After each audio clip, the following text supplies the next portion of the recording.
You ask Tiger to solve.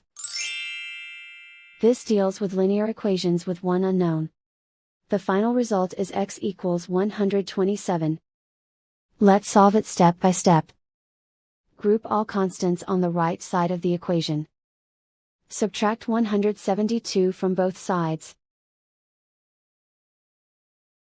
Simplify the arithmetic.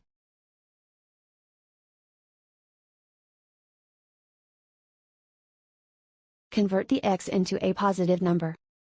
Multiply both sides by -1.